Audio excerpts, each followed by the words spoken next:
How do we get this on the channel there? You got it.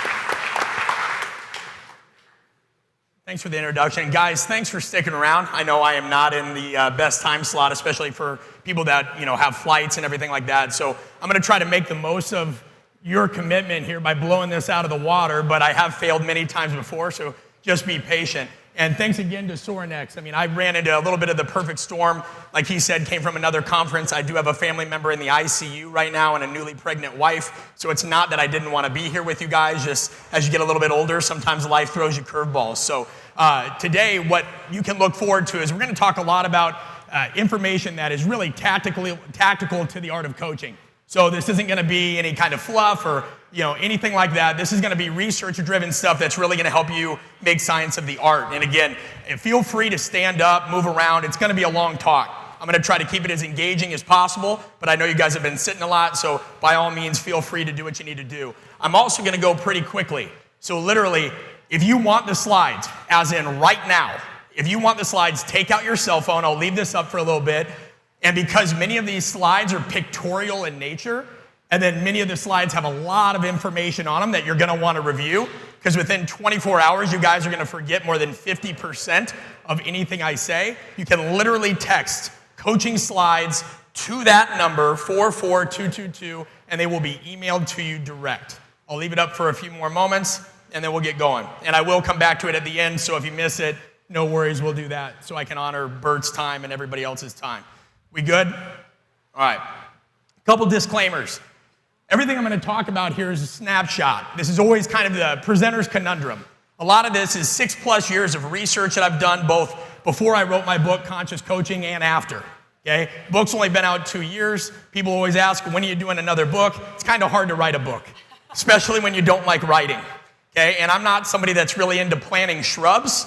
Right? If I'm going to write something or do something, that shit's going to be an oak. Right? So I think these people, it's great. We see people that put out stuff all the time. It's not really me. I'm a little bit more like Dr. Dre. I'm an old school hip hop fan. Maybe see something about every 7 years, but hopefully it's quality. Right? But a lot of this information is on an online course that you guys can access from any time as well, but I'm not a guru. Okay? Not a guru at all, nor do I have any desire to be. A guru to me is somebody that gets up and preaches, not really interested in learning. What's up? Good to see you, man. All right? And then the goal is insight. Okay? The goal here is insight. The aspects of this are from a presentation that I gave at Microsoft and Facebook and different sporting communities around the world, right? But this isn't just, we have a problem right now in strength and conditioning where people are doing a lot of clinic speak. It's a lot of esoteric fluff that may wow a crowd, but you can't really get your hands around it. But it does require some commitment on your point. Okay? You guys have got to think, how do I apply this in my environment? We'll handle that later. And then finally, don't assume, ask. Brief story, all right? I was speaking at the Texas Sports Performance Conference, talking on plyometrics. Somebody took a picture of a slide. The picture didn't have the citation, right? Somebody just went up and everybody, yeah, right? You just haphazardly, boom. 36 hours later, I wake up, check my Twitter, and I have somebody who doesn't know me calling me a plagiarizer. And a bunch of other little followers start, saying the same thing. Little did he know, and I had to take time out of my Sunday, I don't really reply to this all that often, but to show a picture of the slide in full, which was printed in the manual, thank you, Donnie Mabe, that showed the citation. All right, so what you have at clinics is a lot of people that see something, and they come in with certain expectations, or they come in with certain assumptions, and then they run with it. Guys, I'm an open book. A lot of my stuff is out there. I told a pretty embarrassing story about myself being hospitalized for a year of my life in a book that will outlast me. Meaning I'm happy to answer any questions, including the ones where I say I don't know, but don't assume. Right? I'm going to do what I can in 60 to 90 minutes, but that's that. All right, let's get to the good stuff. Who's heard of guinea worm disease? Anybody? All right, a couple in the back. Guinea worm disease is an interesting case study. Now, to give you an example, it affects communities, poor communities, with unsafe drinking water. And I'll give you some context here in a moment. Once ingested, the parasite incubates in that small intestine, and it'll grow to around 3 meters plus in length. Right? Now, there's no cure for guinea worm disease. Today, still, 2019, no cure, no known vaccine, nothing. Right?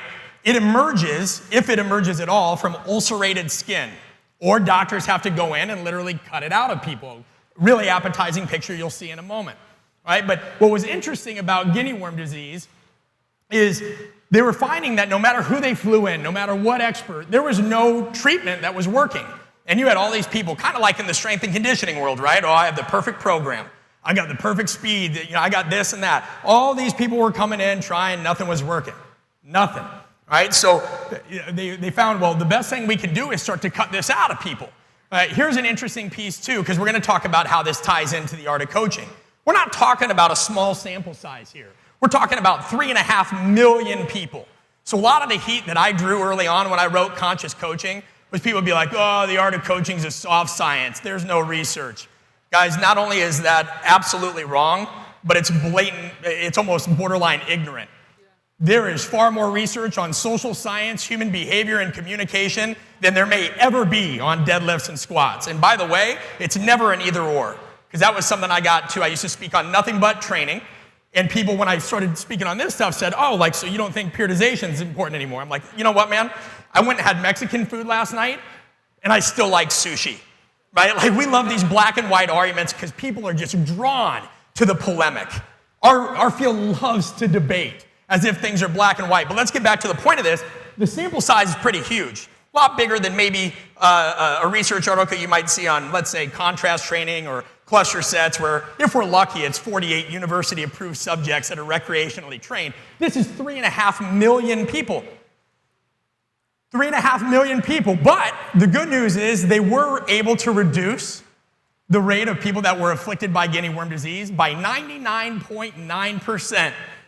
in just 31 years. Let that sink in for a minute. Would you say whatever intervention they figured out was fairly substantial? Well, how did they do it?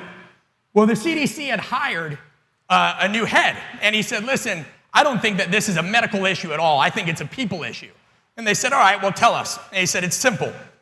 These people are drinking the water. That's how they're getting this parasite. Now, upon further study, and here's a novel idea, listening to them, we find out that once this parasite has grown and it's gotten stronger and bigger, these people start to experience a hot sensation on their skin. And I don't mean like it's warm in the South. I mean like skin over flame, burning. So what do you think these folks do in these poor communities the minute they start feeling that sensation? Where do they run to cool off? The water. So they run into the water. What they didn't know before, the water activates the parasite. The parasite ejects itself out of ulcerated skin, where it lays thousands upon thousands of more larvae. People continue to drink the drinking water. We see the cycle begin anew.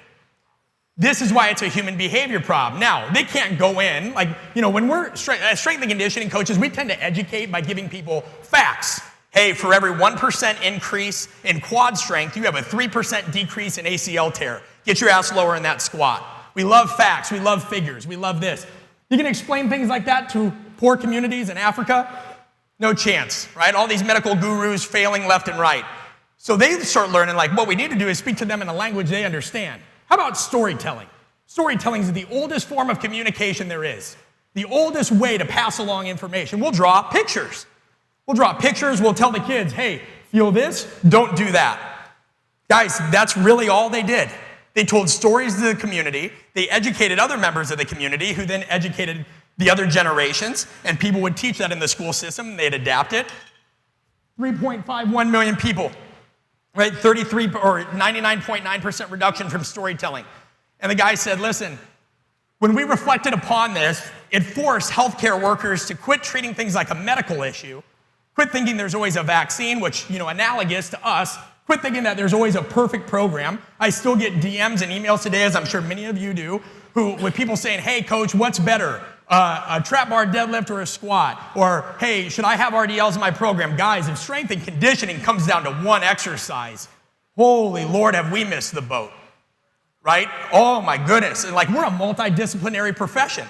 And we've done such a poor job educating our community that people really think whether I do a trap bar deadlift or a squat, and it's got to be either or. Heaven forbid you do 6 weeks of a squat and then you cycle in trap bar deadlift another time a year. It's just where have we gone wrong? Well, we haven't looked at human behavior. The rest of the world has. We're behind. They figure out that the touchstone of effective problem solving of any kind comes from investigating and looking at multiple angles. Big picture. If you're still just reading research from the Journal of Strength and Conditioning, you're missing something.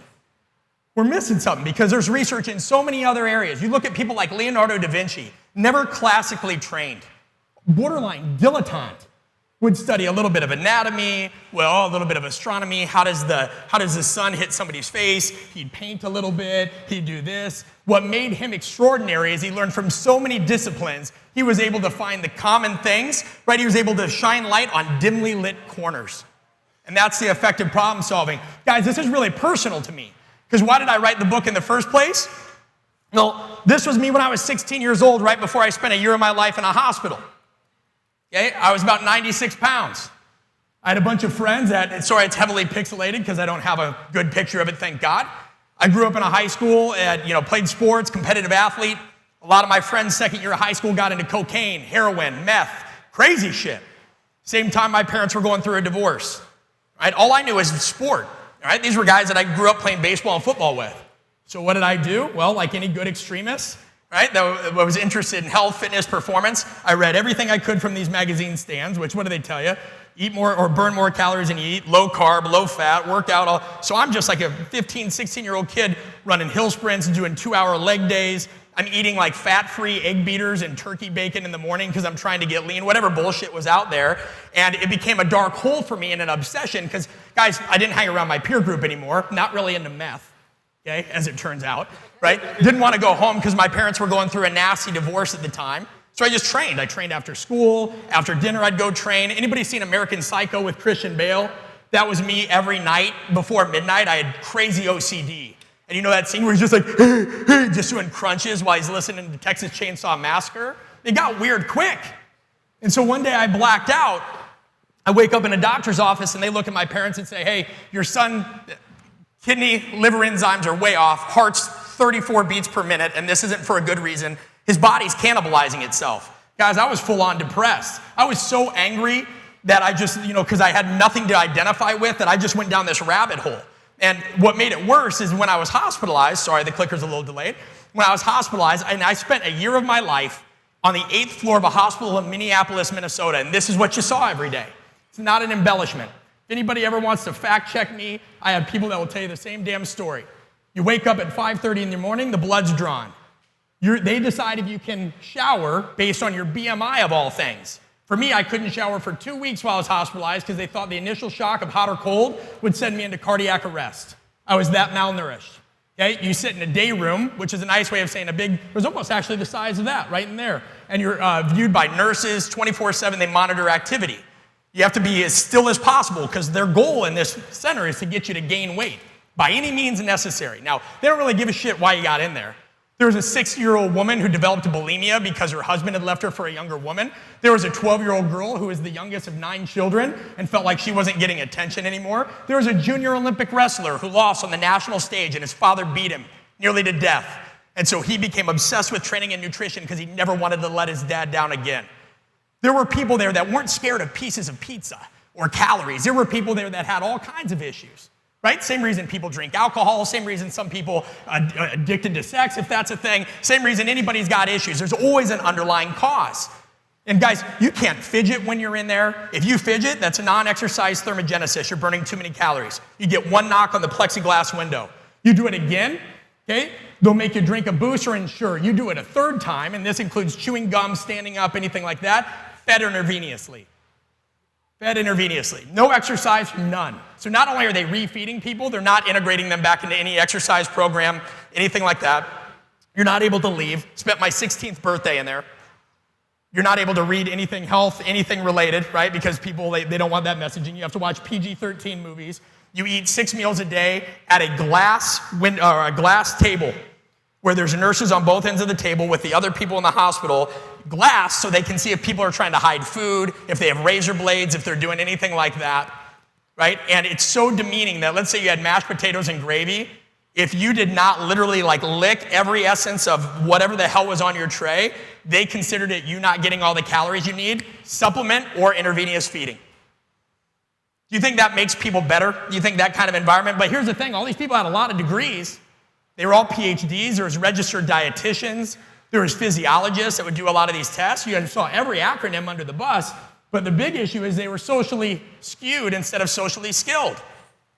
Somebody asked me the other day, they said, would you ever hire a coach that's uncertified? I go, well, there's a lot of certified idiots in the world, right? Then that's not me saying, I always have to be careful here because somebody will tweet it. That's not me saying I don't believe in certification or licensure.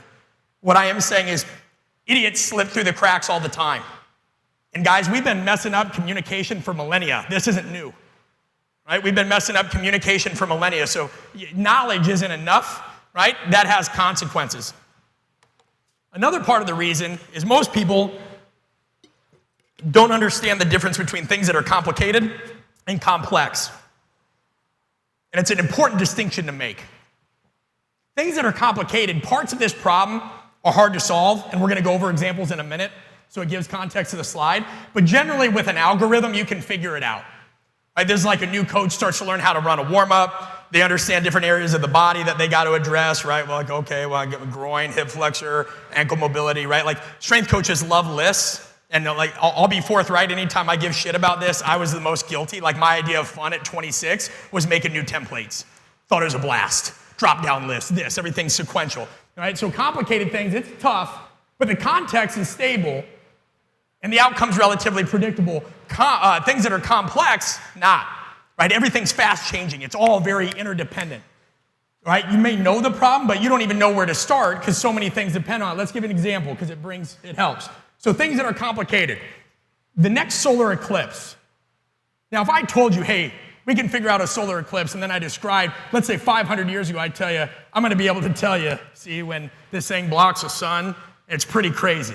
Right? Like, you're going to be like, horse shit. I don't even believe there's other planets, and now you're telling me this thing blocks the sun? But we can predict almost to the hour of when the next solar eclipse is going to happen. You with me? Mathematicians have figured this out. Let's look at manufacturing. Building a car, I think people would agree, that's pretty difficult for most people. But assembly lines, all the things that we manufacture now, building these rigs, that thing's not easy. But after a while, Bert, right, you find a way to create instructions so that people can do this so it's not inherently dependent on you or your family or even the leadership you put in place, right? Other people can start to figure this out for better or worse, right? Now, things that are complex, well, human brain. Still don't know everything about that. But my favorite, economics. My father's a stockbroker. He said, you know, you and I have a lot in common in terms of what we do for a profession. I go, yeah, right. You wear awful cologne. You have to wear a suit every day. You're watching CNBC with a little ticker that God knows what any of that means. And every morning, literally like at 8 years old, I remember because he'd take me to school. Just if you ever go to Dillard's or anything like that, you smell Obsession cologne. Oh, you know what it's like if somebody just got. So I remember watching this. I go, Dad, at the time, I had just got done working at the University of Nebraska. I was at Southern Illinois. Spring football, you're out on the field. I sent him a screenshot. I'm like, how are we alike again? My job's way different. I'm out here. I'm doing this. He goes, He goes, what do you do if you have a difficult athlete? And I start running through it, and we start talking. And I go, what are you talking about? He goes, Brett, both of our jobs are about psychology. He goes, you deal with people. He goes, well, I'll tell you what. The stock market is a snapshot at any given time of the psychology of the world and how it reacts to information. My God, is that true? Every day, no matter how strong a company is, if somebody hears a bit of news, oh my God, people are selling, markets are tanking, oh my God, what's going to go on with China? But we know that over 100 years of investing, if people just kept their money in the market and like literally didn't touch it, on average, they would see 3 to 6% growth. But people don't. There's still over 50% of millennials that don't invest because they can't figure this stuff out. How about this for another example of complexity, just so we have it rooted home? Who can tell me what the price of oil will be like 5 years from now? No chance, because what does it depend on? Yell it out. What are some things it depends on? War, relationships between nations, absolutely. Another one? Say it with your chest. Oversupply, yep, supply and demand and supply. How about weather? Trade routes, right? Like we need to be, and weather is another example of complexity. The only person predicting the weather is the guy that got the gig in Phoenix. Yeah, it's going to be hot and hot and hot and hot, right? You can't predict these things. You can't predict these things. Well, here's my thesis statement for today. The art of coaching, because there is a science behind the art of coaching, that's complex. Because human beings and the relationships between them are complex, right? It's chess, not checkers. And it's really irked me that we've oversimplified this topic. I'm doing my doctoral work on this now, and my goal is to really legitimize and operationalize what the hell the art of coaching means. Now, why is chess complex? Well, guys, after about 11 chess moves, if Gunnar and I are playing chess, There are still over 120 million movement combinations that exist. Today, no mathematician has ever figured out for 100% certainty how many moves are possible in a game of chess. Because unlike checkers, it's not just about the moves the two people make, it's about the roles of the pieces on the board, the individual's reactions to what each piece does, and the relationship between the pieces on the board, because they're not all the same, are they? Right? Rooks, queens, pawns, all these things are different. So ultimately, coaching is a social endeavor, and this is what we're going to explore today. We're only through just like the first intro here. If coaches lack the ability to communicate, I mean strategically communicate, because communication is a skill. Let me make that clear. Communication is absolutely a skill, verbal and nonverbal. Are humans born with the capacity to make noise? For sure. But skillful communication, completely different thing. Completely different thing. So coaching is a social endeavor, and if you lack the ability to communicate, you're not going to get the most out of it. Bottom line. When I started getting into this stuff, my initial research was in motor learning, internal and external cues, attentional focus. A woman named Gabrielle Wolf. I learned under her direct understudy, Jared Porter, who's now at the University of Tennessee, and I was fascinated. I was fascinated at the idea that just by using analogies and metaphors, we were seeing increases in ability to do a vertical jump, run more quickly, overall just organize complex body movements and tasks, even with Cirque du Soleil performers. Right? It was crazy to me, but it wasn't enough. I'm kind of a rabbit hole guy. So I'm like, all right, if just analogies can do this, what else in the social science and psychology space can do these things too? And that began like what's now become almost an 8-year journey of looking into these things that we're going to explore today. The reality is most people think this is coaching. As long as you have everything organized, everything lined up, everything systematized, all you got to do is give it a little flick and it'll work just the way you want it. That's what we're sold. The reality is coaching's more this. The reality is you can put all those things together. Who is absolutely nearly OCD about how they set up their sessions and has still had something go wrong? Please don't raise your hand if you've only been in the field 3 years. It does not count. If you have coached a variety of different athletes in a variety of different settings in a variety of different contexts, when you're dealing with not only the stuff in your department, but interpersonal politics and all this stuff, you understand this all too well. Right? It is not predictable at all. I live in Atlanta now, and this is really what more coaching is like. You know, it could be a nice sunny day, but there's some sessions that just like a pop-up thunderstorm comes in, man, all it takes is somebody with a bad breakup, somebody to have a bad call with their agent, somebody to get traded by their team, and that shit turns into a thunderstorm real quick. No matter what you do, whether you prescribe velocity-based zones, whether it's RPE, whether it's anything else, you know they're not hitting any of that today. They're just not in it. They're not in it. So coaching is not paint by numbers, and it's sure as hell not putting together IKEA furniture. But we have oversimplified it to this degree, which has really hurt coach development. Okay? We've heard like the generations of coaching development aren't learning this piece because they're 35 years old, and I'm 33, so this isn't an age thing, but they're whatever age you want to be, and they're buying their 20th book on periodization. Now, the skeptic there would say, hey, well, you're saying that's not important. We've already been through this. Okay? I'm not saying there's not more you can learn on that side. I'm saying where are our gaps? Everybody in here knows that coach who comes in and can spout off the latest blog article, the latest research, all that, and you're like, lead a group. And then you watch them, and it's like watching Jimmy Neutron trying to figure out dating. Right? It just doesn't work. Right? So if I were to identify or like give you a definition of what the art of coaching is, and this is my original definition, sorry, some of this is cut off, the ability to identify, analyze, and this last one's really important, influence the variables that impact human performance. The ability to identify, analyze, and influence variables that impact human performance. So that's great, but we need a model. This is the model I came up with after I wrote Conscious Coaching and had a lot more time to kind of think on this. I call it periodization for people. So just like we have athletes where you're doing your needs assessment, right? We need to know kind of, all right, what do we have to play with? What are the logistics? What are the needs? What do we have to manage here? Well, if we're doing behavior change, right, the behaviors we want to elicit, whether that's commitment, whether that's, they're being better with their nutrition, whatever it is, right? We have to look at things that influence it. And this is how the rest of the talk is structured. There's going to be 3 main sections: drives, environment, and social factors. That's going to be the next main section, so I'm not going to define these things right now. But When we're looking at drives, we're looking at emotions, the athlete's desires, beliefs, all these kind of carnal things that pop up. Environment, physical, cultural, perceptual. Perception, I have a whole other 90-minute presentation on perception.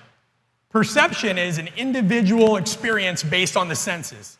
Case in point, okay? If you go to New York and you were to ask probably 100,000 people there, hey, what's the best pizza in New York? How many different answers do you think you get? Which kind of leads into another dialogue. We have this thing where coaches think if we just had a group of people that could evaluate us and give us the equivalent of like a credit card rating to our coaching ability, we'd all get the jobs we want, we'd all make more money, we'd be able to make a bigger impact. Shit, we wouldn't agree with who was put on that committee. Because just like where the best pizza is, right, it's going to be subjective. And by the way, the majority of people that vote for the best pizza, do you think it's always going to be based on the best ingredients? Hell no. And there's research on that. There's research that look at law firms and people that big, multinational, multi-billion-dollar corporations that say, why do you stick with your law firm? And guys, you would think, well, they get me a good result, they keep me from being sued. Some of them literally just say, no, they know we'll always pick up the phone. They're adaptable to our needs. They get this done. It wasn't even all based on winning. It's ridiculous, but like the point is perception is a very individualized experience. So it matters. And to bring it a little closer to home, you guys like being in weight rooms, right? Do all of our athletes? No. I worked with a guy who's 5-year veteran in the NFL, hated the weight room. When I came out of college, the college setting, like early, I would have been like, you're soft. You're not committed. Let's go, whatever, berate him. Then the funny thing is, a little bit older, you start talking to the guy and you find out that he was hurt 3 times in the weight room during his college tenure. A lot of heavy weight, not a lot of rest. Coach just go, go, go, go, no coaching. Well, no shit. And then that's funny because that affects our perception, because what if Ryan Horn comes watch me and coach a group of athletes like that, right? And this guy just he didn't want anything to do with the weight room, anything. So it was one day, it was a win if I got him to do some dumbbell shit and put on a weight vest. Now we were still doing ground-based multi-joint exercises, but imagine if one of you guys in here or Ryan saw that and they leave, oh, I just saw Brad, he doesn't do the Olympic lifts, everything's dumbbell and weight vest. We've completely missed that context. Guess what? That's another talk. Because we talk context, but we don't understand it because we all irrationally judge things. And then social factors. Here's the thing, though. Within this model, influencing factors don't exist in silos, meaning all these things are talking to each other all the time. So no, you can't divide and conquer. And no, nobody's ever going to create a book that says, hey, this is how you coach every athlete in every situation all the time. Well, if they did, let's imagine that was the American version. Does all that stuff go to China? No, right? I remember I once got berated. Somebody was asking me about coaching and whatever, and I said, well, where's the athlete from? He goes, why does that matter? What do you mean, why does that matter? I go, I was just coaching a workshop in China. I had to take 80 Chinese people through an agility drill. And he goes, that's not coaching. That's teaching at a clinic. And I go, stop for a minute. Teaching 80 non-English speaking people how to do agility, how is that not coaching? Because you just said it's teaching, and coaching is teaching. And by the way, if you've ever coached in China or another country, you know that a lot of your phrases, the colloquialisms, the analogies, they fall flat. One of my best coaching experiences was I was 23 years old and I was put on a plane to Norway to run a clinic. And I would, in between coaching periods, because it was really busy in the private sector facility that I was at, January through August. September would get a little quiet, so that's when I'd go speak internationally, and they just threw you on a plane. And they're like, all right, go give this is the lecture you're giving. And I remember I had 50 non-English speaking Norwegians that I had to teach, right? Well, you realize real quick, right, I can't rely on all this information that I think I have, right? I've got to use just gestures, right? I've got to do this. I've got to open up. I've got to use body mechanics. I came back from that trip learning more about coaching than I ever had anything else, right? So social factors are huge, but you have to consider no book will ever tell us how to coach in every environment because it's all an interconnected web. The best you can do is create more adaptable coaches, more socially skilled coaches, more coaches that are confident that they don't need crazy weight rooms, that if push came to shove and their job depended on it, they could get more done with a 25-pound dumbbell than half the other coaches in the world with a bunch of fancy shit. All right, so let's talk about the first one, drives. This isn't a new term. This isn't something that I just made up. It's not a fancy way to talk about motivation. Drives are really what we're after as a coach, because motivation, by the way, is temporary. I can show you guys all a video right now, get you all jacked up. Does that last? Not at all.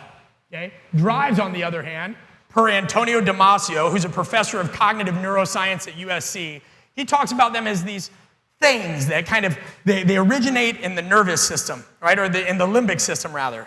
And they're constantly whispering to the prefrontal cortex, which we'll talk about in a minute. They're constantly subconsciously and consciously influencing everything we do. And I'll give you plenty of examples, so just bear with me, right? So you can almost think of it as something that potentiates your decision making, if you want to use strength and conditioning lingo, right? So when we're looking at the limbic system, you're looking at almost just one step above that reptilian part of the brain, to use a colloquialism, right? Now, you're looking at the limbic system.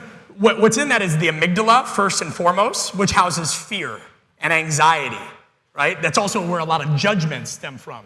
Then we have the ventral striatum. Ventral striatum's involved in reward processing. We have the hippocampus involved in memory. I got hurt in the weight room before. I remember that. That gives me fear and anxiety. I don't want to be here. I give lackluster effort. You know, of course I'm not going to respond to a coach that calls me soft. I'm not soft. This shit just didn't make me better. Right? And so you see how these associations, well, here's the thing. They used to think that this irrational or this rational and emotional part of our brain, emotional being the limbic system, everything that's really about drives and like, oh, I'm hungry, or I want to have sex, or I'm scared of this guy, or this guy's an asshole, or whatever it is. They used to think it was separate from the prefrontal cortex. Now, who remembers from anatomy and physiology class, the prefrontal cortex, which is the rational part of our brain, right, the thinking brain, what a lot of people, or Sapolsky would refer to as the new brain. When does that fully develop? Around 25 years of age. So when people say, hey, I'm having trouble with a youth athlete, I'm like, tell me more. These people literally are not capable of thinking rationally. Yet we have coaches that will try to address youth that behave poorly, or not even youth, right? You're looking at high school, you're still looking at college within that range. Pretty much our entire population, guys. This is why rational persuasion and just teaching them do's or don'ts or giving them handouts or facts and figures doesn't work. That part of their brain literally is not fully developed. Okay? Now, does that apply to everybody? No. Of course, there's people that, you know, that's how they're going to respond, and we'll talk about that later. But I'm talking from a physiological standpoint. Don't be surprised when reason doesn't get you through to somebody. That's not how these things work. Like I said, if we're looking at it this way, decision-making, memories, reason, all these things, perception, critically important, that's all a part of drives. Now, there is good news. You can shape those drives. And I've taken heat for saying this, but a big way you do this is you learn a little bit more about influence and persuasion. None of those are bad words. Neither is the word manipulate. Look up one of the primary definitions of manipulate. You'll see it's to wield an object or something else skillfully. Got news for you. Hammers have been used to bludgeon people. They've also been used to build homes for the homeless. Okay? Manipulation, influence, persuasion, they're not inherently good or bad. Just like physics or fire, they just are. It's a matter of how you use these things, because there are ethical uses of them. Right, think about that. I had one guy get on me. He's like, you're talking about influence, which we're going to get into later. And he's like, I don't like that term. I go, dude, you're a sports scientist. You literally just spoke about how the data influences your decisions. What are you talking about? You're just talking about how your assessment and medical history influences what you do from a programming standpoint. Well, I'm telling you, I use influence to help people communicate more strategically. Do you see how goofy context is? And most people don't even know the definitions of these terms. And that's why I made it my research focus. So we'll define influence in a little bit. Now here's something two Harvard business professors said. Right? They came up with what was called the 4-drive model of human behavior. They said, by and large, now remember, it's not either or, not black and white, not one or the other. By and large, people tend to fit in these kinds of categories of drives. They're driven to learn. All of you guys are obviously somewhat driven to learn, or your butts wouldn't be on the chair on the last day. Drive to bond. Isn't that what SummerStrong is about? Bonding with other coaches, right? Like you see the videos. They all go viral, right? We like being around those like us with common goals. The drive to acquire. I want to be the fastest man on earth. I want to be the strongest man in this weight room, man or woman, right? Collective term here. I want to do this. I want to be able to go this many seminars this year. I want this job. Drive to defend. I am the strongest, and I see somebody else coming after me. I'm going to go harder, right? Or, well, I don't want that person to see our programming because they might steal it. Or, well, I don't want them to know what my life's really like, so I'll just manicure my life on social media, right? So people sit in all these kinds of different buckets. Well, a light bulb hit on me one time. I'm like, how can I apply this to my programming? Ooh, we had fun. I started looking at who I could pair guys up at racks with. Some guys that weren't that motivated, maybe didn't like the weight room, but man, where they drive to acquire, drive to defend, and then all of a sudden they got a velocity-based device there, or some other people were doing some different things, or we were just able to put metrics in front of them, they got a lot more engaged. Because now it wasn't about, oh, the weight room, now it's about competition. I noticed a lot of the times the linemen that I would train, they didn't really get into the one-on-one competitions, the push-up starts, all these kinds of things. But if it was ever a team relay or anything like that where they got to outsmart all the skill guys, they loved that. So you start finding like, all right, now I'm not just looking at my programming, push, pull, squat, hinge. Now I'm not just looking at energy systems. Now I'm looking at how I can pair these people up through personality profiles. And I'm not talking disc assessment and stuff like that, right? I look how I can pair these people up, and let's see what happens. Because you all know somebody like that. Everybody coaches somebody that are not really that engaged, but the minute they get to compete, is it a different beast? Absolutely. Some of you, like it was self-destructive for me because I'm the most competitive with myself. I got an older brother who used to beat the piss out of me when I was a kid. He was 4 years older, right? Yeah, like after a while, like I was 13, I wasn't that competitive with him. Now I still wanted to deck him, and I did it about 16 or 18, and added a lot to my life, just that transition of power. Bad joke. But like now, like he's still competitive with me. I'm like, dude, like I could care less. You share my last name. I hope you're the mayor or whatever. Do whatever you want to do. But me being competitive with myself is almost worse than anything else because I go to bed every night feeling like I haven't done enough. Every night, right? And so these things can be dangerous. That's why you've got to identify them because you got to know how to save yourself sometimes from yourself. Different strokes. Right? So we see these differences all the time, and a lot of this is put up for your guys' review. Team versus individual sports. Athletes that crave detailed technical information. Those only concerned with being an alpha. So somebody asked a great question to the last presenter at the end. Hey, how do I deal with athletes? How do I do this? How do I, if somebody's not listening, you're starting, hopefully the wheels are starting to turn here a little bit. Because the coaching process inherently is characterized by some level of ambiguity. We think everybody's there to get better. Right? Team goals, this, that, whatever. But athletes, believe it or not, possess a high degree of narcissism. And narcissism isn't always bad. If you talk to psychologists about this, it's just like anything else, and we'll get to this in a moment. It's like a volume knob, right? If narcissism is subclinical, that's the term they use, that's kind of just elevated confidence. That's somebody believing they can pick up 700 pounds. Okay? If it's a clinical trait, that's another thing. But if athletes didn't have some level of narcissism, the Olympics would be really lame. Right? So, but you're trying to figure out why are they trying to do what they're doing? Are they able to achieve it? And then for you should even be asking yourself, what does good coaching look like and how do I evaluate it? And that's a primary purpose of the company that I started a couple years ago is we're working on creating an evaluation. I say we, it's pretty much just me, and I talk to myself. Okay? Because I have a lot of people that text, hey, can I come watch you train your athletes? I'm like, dude, I'm good with that, but if you want to come help me get through this research and build something pretty unique, it's like a dial tone. I don't hear them. Right? So when we are trying to change behaviors, they should always focus on identity over incentives. And we'll give examples of this towards the end, but like you have to speak to what they seek. I'm not going to tell somebody to get under heavy load because of motor unit recruitment. I'm not going to tell them that this new ballistic method is really going to help with rate coding. Right? Like you hear what these guys talk about, again, guys being an inclusive term, and you speak their language. You have to be relatable to them. Research, relate, and reframe. Research, ask them some questions and listen. Relate. Guys, summarize what they said so they know you were listening. Give some information about yourself. Reframe, now speak a common language. This is usually the point in the clinic where somebody goes, how do you do that in the team setting? Guys, come on. You walk around and you say, hey, how'd you sleep? How'd your nutrition? Check in. How was the session RPE doing this? You're telling me that you don't have time to create a micro interaction with the however many athletes you're coaching over the course of your time with them, that you can't figure that out? You're lazy. Because that's always the fall behind. If somebody's like, if they don't want to do something, they're like, well, I got like 60 guys. Yeah, you can do it then. I spent some time in the college setting. I get it. And like in the private sector, it's not, I know a lot of people think private sector is all one-on-one. It's not. A lot of the times it was bigger groups. Where this really hit me is when I first started at API at 7 a.m., I'd have to train a group of the Andrews Institute surgeons because they had a partnership with them. Holy shit. I'm training a bunch of surgeons. I'm like, hopefully these guys do not freak out that we are doing front squats and deadlifts, because we all know how medical people are with like lifting weights, right? Like they're like, oh, just get good cardio and get a Bowflex, right?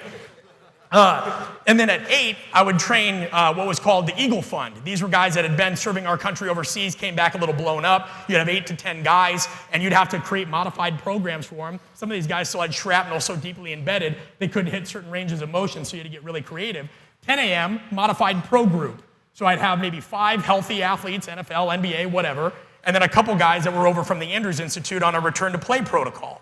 And then at 1 and 2, you'd have kids, youth, high school. So I just started learning, like, I came into that situation coaching like I did as a college strength coach. And then you realize I cannot coach all these people the same way. I'd get to the end of the day and I'd just be like, holy shit, did I burn myself out? Because I didn't, yeah, you just rolled your eyes. You know the deal, right? You have to change it. It's kind of like Reservoir Dogs. Anybody seen this one? What a good movie, right? And I love it. You know, Reservoir Dogs taught me, or really reinforced when watching it, and there's one scene in particular. Athletes are people first, and like all people, they have an agenda of their own. Now, who remembers that scene in Reservoir Dogs where they're going over the master plan?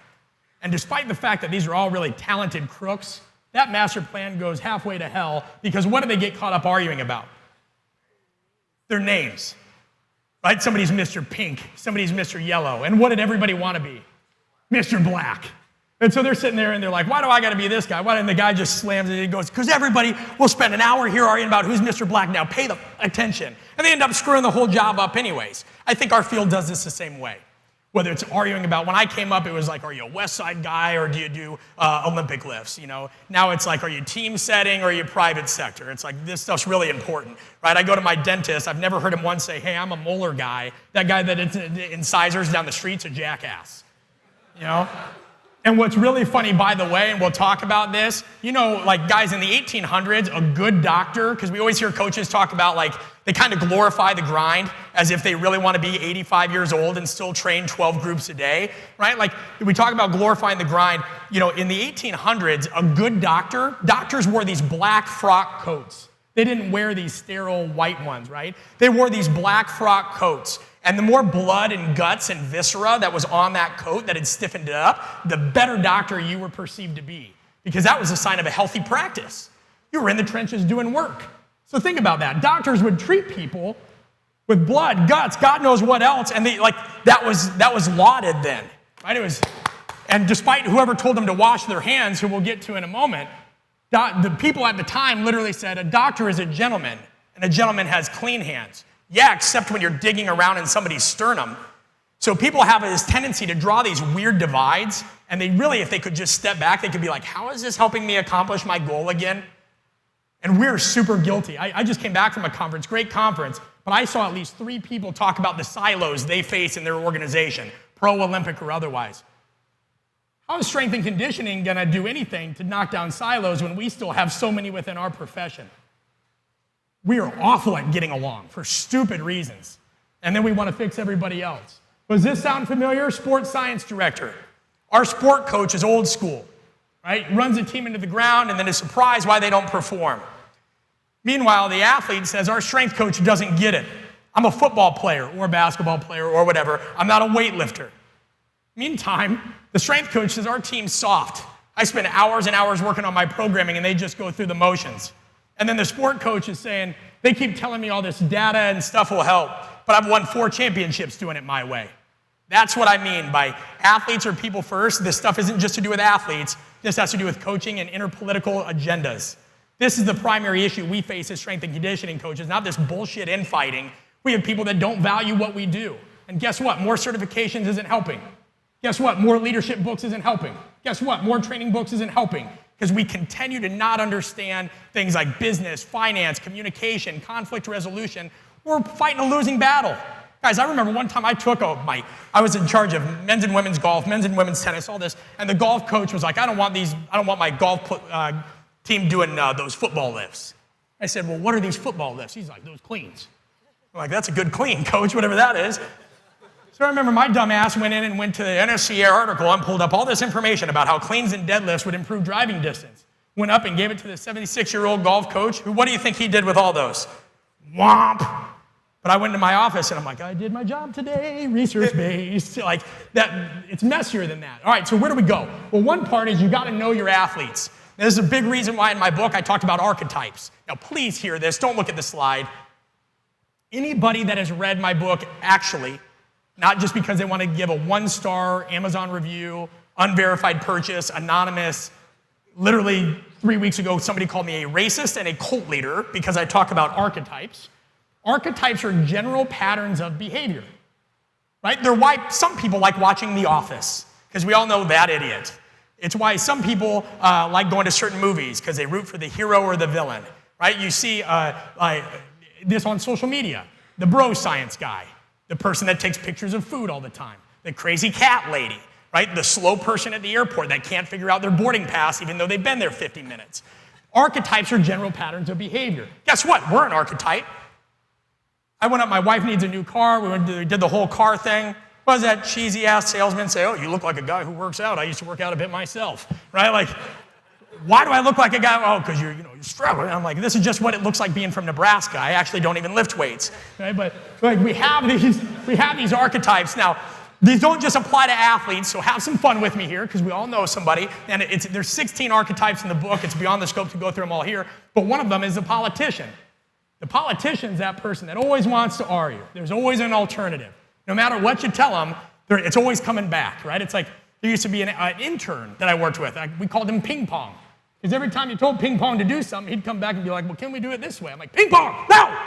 Right? Like everything. You have an athlete, you tell them what conditioning is that day. Well, can I do this, right? Who's dealt with a politician? Yep. Yeah, everybody knows a politician. That's an archetype, right? Then we've seen things like the Breakfast Club. I'm dating myself a little bit there, but that's another example of the athlete, the basket case, the princess. Well, I thought I had some more. There we go. Sorry, just skip forward. We have the novice. The novice is another great archetype. The novice is that person that at first as a coach, you love them because they're ready to come in, they're all ears. They'll be there 20 minutes early. You're like, oh, right, we're going to make some progress here. But then eventually, they kind of bite off more than they can chew. And that happens a lot in the weight room, right? We see somebody else using bands and chains. We want a little bit of that too. We see somebody doing a full clean. We've only learned the hang variation. We're curious about that. We see some dipshit on Instagram doing those crazy, goofy obstacle courses. People let's try that, right? But the point is there's great things about each of those archetypes. It's great that they're a clean slate and they're enthusiastic, but they're easily overwhelmed, they're really impatient, and they present their own problems, right? Now, there's also one in the book, and I relate to this one, the Wolverine. Okay, the Wolverine is everybody, I shouldn't ask who's done this. I've learned by now at conferences, you don't want to ask people to raise their hands. What you say is, hey, if you know this person, don't raise your hand, because then it looks like everybody's with you, okay? The Wolverine is that person that looks completely disengaged, and they don't trust easily. I'm like this, right? I saw some interesting things coming up. My first internship, my brother was stabbed in the stomach by a cocaine dealer. I didn't come from like the mean streets of someplace, but just some weird shit happened really young in my life.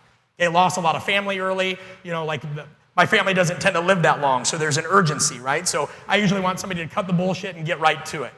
Right? Now, if somebody watches me, they may not see me like eagerly running around smiling, but I always get the job done. That's the Wolverine. The worst thing you can do to a Wolverine is go up to them and try to like relate to them by putting the arm around the back. These people usually have some stuff in their life going on. I'll never forget, I had another intern one time. Guy was talking about how he saw his mother shot right in front of him when he was a kid. And then I watched this intern go to try to tell him about something that happened in his life that was tough, and it was basically the equivalent of flunking a class. Guys, social incompetence, right? And this is this is like a next focus of mine. Like sometimes it's not our fault because we've been taught transformational leadership, and it's hard to hear this, but transformational leadership is flawed.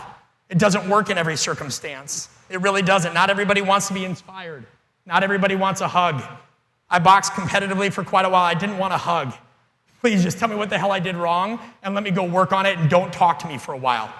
I don't want a hug and I don't want you to relate to me. Or God, I love John Wooden, probably one of the best coaches of all time, inarguably, but I didn't need a coach that had teach you to put on my socks. Right? We'll talk about that in a moment as well. But the point is when you're looking at archetypes, you're trying to identify somebody's self-image because that gives you an idea of how you need to communicate with them. That's why we're going through this stuff. I'm trying to tell you the things you need to consider, just like when programming, right? We talked about it, medical history, different tests, what have you. These are the things that you need to consider. All of these are a reflection of somebody's self-image. And make no mistake, all of you, despite what you think about the term, are selling somebody something or marketing yourself every day. Strength and conditioning hates the term marketing, branding, selling. It's just like fire or physics, like I talked about earlier. It's how you do it. And it's harder in coaching. The car example, I can test drive that car. But I'm trying to get an athlete that maybe has never lifted weights in their life and is really skilled, some of the best at what they do. And I'm like, hey, you should lift all this heavy shit and put it here and there and there. Now think about that. Right there in that moment, please hear this. You are trying to sell somebody on a future result they can't see or feel just based on trust and credibility that you think it'll help. And they don't care about the research, because for every bit of research you give them, they're going to be like, well, what about this athlete? What about this athlete? So when coaches say I don't sell, you do. What you choose to wear every day when you come out of your house, selling. Do you choose to brush your teeth? Selling. Do you comb your hair and try to look professional? Selling, right? Every time.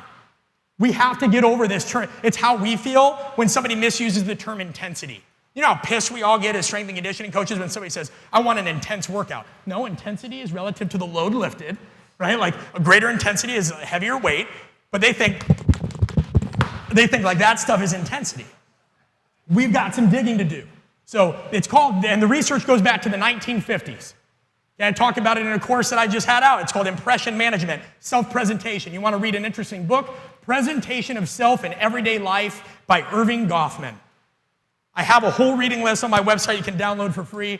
But man, he talks about it happens every day. You are selling somebody every day on something. Does everybody understand what I'm saying with that? Now, whether you do that ethically or not, that's your bag.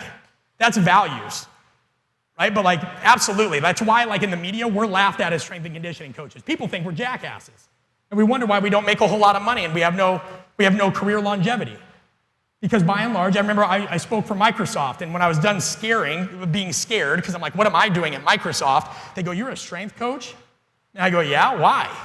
Because they said it in kind of an indignant tone, and they said, well, not really what we expected. And I go, well, can you tell me what you expected? And they go, well, kind of like a military dictator yelling rah-rah kind of guy. Their words. And then you look at like kind of what we do and the image we put out there, it is kind of that. And we should take pride on physical culture, no doubt. But there's also an element of professionalism. Bert, do you guys have to pay attention to how you package what you do and how you present everything? Absolutely. That's one area that's really important. And all they're doing is the same thing. It's a matter of, are you watching? So again, archetypes are helpful, but remember you have to observe somebody in a lot of different contexts. Right? You have to observe. There's a lot of people that see me on social media, and then they meet me in person, and they're like, oh, like you're who you say you are. And I'm like, what the fuck does that mean? You know what I mean? And like some guy, like I was at a conference one time where I was supposed to give a presentation, and they said, well, you're going to do a practical now. I'm like, all right, like whatever. And so we do it, and they go, hey, we just really want to see if you could coach. I go, what do you mean? He goes, well, I didn't start following you until after you wrote your book, and I didn't know much about your coaching background, so we just kind of thought it would be funny to see if you actually could coach, or you're just one of those guys talking about it. I think he really thought that was funny. I was just like, hey man, anytime you want me to come coach circles around you, just invite me back. I was like, you really, like that's what you did? You did that intentionally? Like, what are you talking about? And so these are some things that you guys can do from a retention test. When you're looking back at these notes, you're going to see this periodically. That's for you, because I want this to be meaty. We won't have time to go over it today. Let's go over environment now. Now, environment's really interesting, because if you want to change behavior and you want to hack, first of all, there's no hacks on true behavior change. But if you want to get as close as possible, environment is the most impactful thing you can do. Manipulate. Okay? Environment will drive behavior almost more than anything else. Talk a little bit about some examples.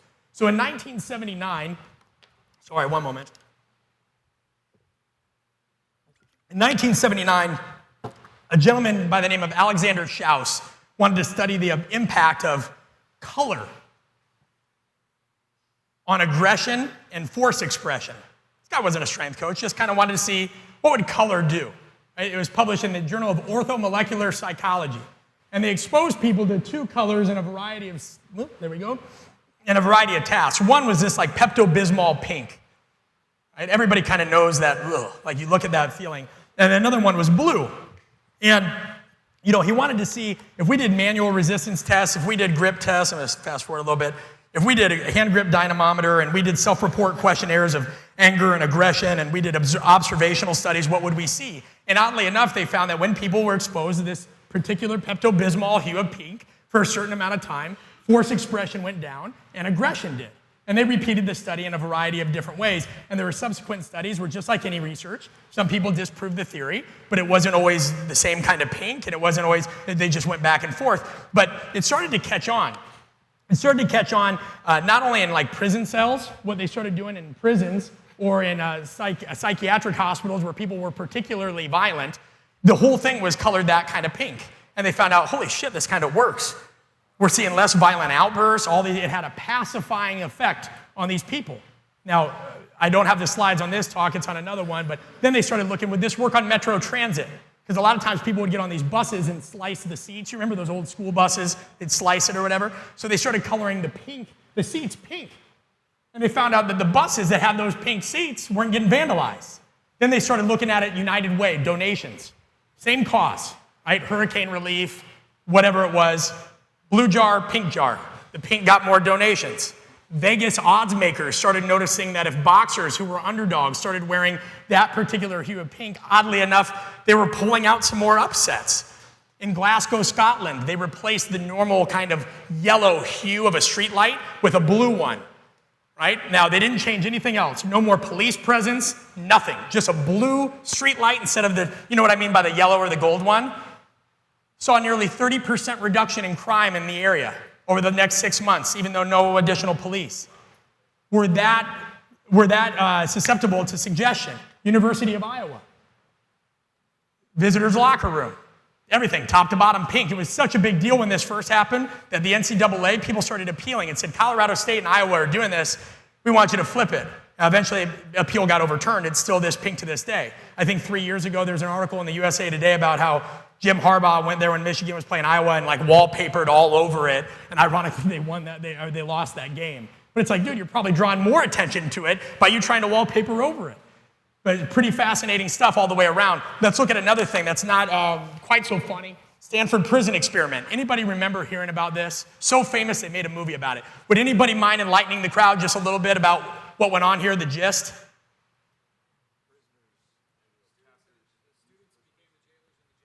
Yeah, no, that's pretty good. Pretty good. So I'll reframe that. Okay, so they wanted to study the psychological effects of prison life on human behavior. Okay, so a professor at Stanford modified part of the building to make it look and function like an actual prison cell. Okay, they flipped a coin because they had about 70 volunteers for this study. Half, let's just say this part of the room, you guys are just randomly assigned, you're gonna be the guards. Okay, now I give you an actual outfit, you guys get nightsticks, you get all the cool shit. Okay, you guys, sorry, you're all prisoners. And for the length of this study, I'm not calling you by your name. We're stripping you of any significance, right? And there was really only one rule. The only rule is no physical violence, right? You can mess with them, sleep deprivation, all these other things, but don't beat them, okay? This is serious, you understand? Right.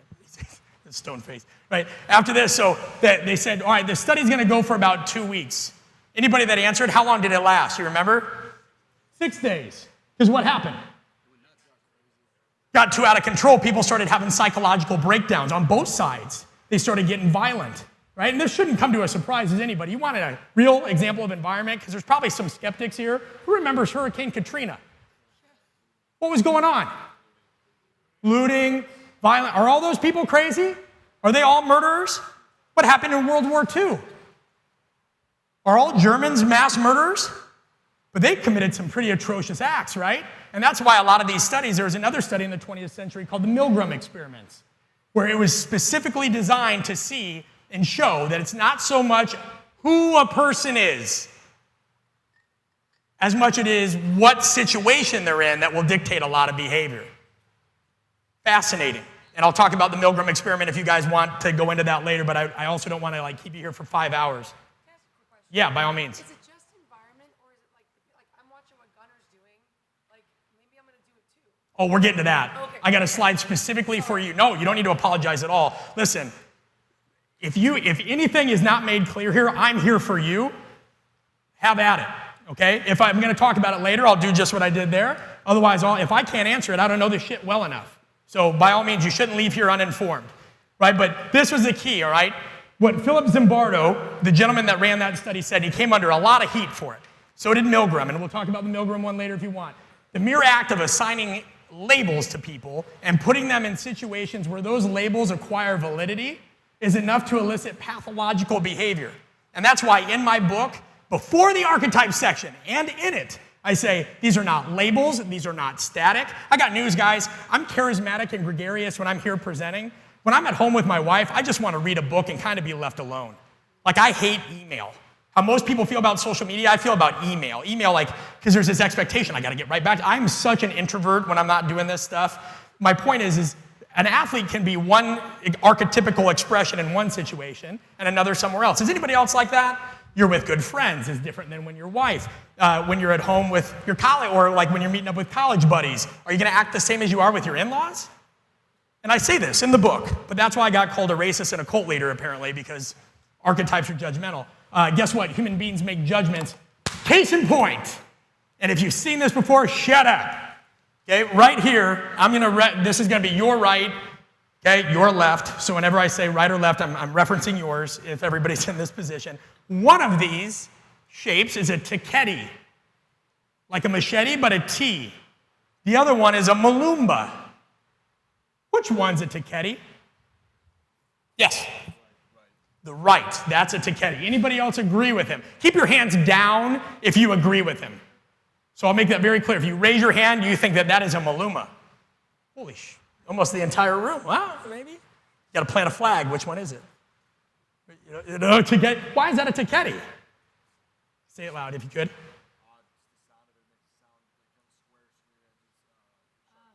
He says the sound of it, straight edge, sharp angles. Gunner?